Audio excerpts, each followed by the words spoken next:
ઘણા લોકો અમારે ત્યાં કમ્પ્લેન લઈને આવતા હોય છે કે ડાપણ દાંતના લીધે વારંવાર દુખાવો થયા કરે છે, મોઢું ખોલવામાં તકલીફ પડે છે, મોઢામાં ચાંદા પડે છે, ખાવામાં તકલીફ પડે છે. Doctor Aftab Qureshi, Mehsana dental clinic and implant centre. આજે આપણે વાત કરશું વિઝિટમ ટૂથ એટલે કે અક્કલ દાંતની, જે સામાન્ય રીતે 18 થી 25 વર્ષ વચ્ચે આવતી હોય છે. પણ ઘણા લોકોમાં હાડકામાં નીચેના જડબામાં પૂરતી જગ્યા ન હોવાના લીધે આ દાંત પૂરી બહાર આવી શકતી નથી, અથવા તો ત્રાંસી આવે, અથવા તો હાડકામાં ફસાયેલી રહે, જેના લીધે પેઢામાં ઇન્ફેક્શન થાય, એ દાંતમાં સડો લાગે, એના લીધે એની આગળવાળી દાંતમાં સડો લાગે, પેઢું ભરાય, અવાડું ફૂલે, જડબામાં દુખાવો થાય, દુખાવો માથામાં ફેલાય, કાન તથા ગળામાં ફેલાય. જો આ દાંત ત્રાંસી આવે તો જીભ તથા ગાલમાં ચાંદા પડે, મોઢું ખુલતું ઓછું થઈ જાય. જો આ દાંતના લીધે ઉપરના નીચેના દાંતનું બેલેન્સ બગડે તો જડબાના સાંધામાં દુખાવો થાય, મોઢાના ગાલના સ્નાયુમાં દુખાવો થાય.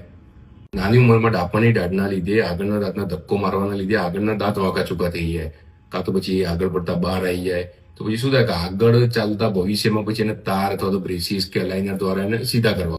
ઘણા લોકો આ દુખાવામાં પેઇન કિલર અને એન્ટીબાયોટિક લઈને ચલવી લેતા હોય છે, બટ એ એનું પરમેનન્ટ સોલ્યુશન જરાય નથી. ડેન્ટલ ચેકઅપ અને યોગ્ય એક્સરે દ્વારા આપણે જાણી શકીએ કે દાંતમાં શું તકલીફ છે, હાડકામાં કેટલી ફસાયેલી છે, ત્યારબાદ જ આપણે એની સારવારનું ડિસિઝન લઈ શકીએ. ડાપણની દાંત કાઢવાની પ્રોસિજર્સ અત્યારે નવી ટેકનોલોજીના કારણે એકદમ સરળ, સેફ અને દુખાવા રહિત બની ગઈ છે. તેથી એના માટે ખોટી દવાઓ ગળ્યા વગર એની યોગ્ય સારવાર કરાવવું જરૂરી બને છે.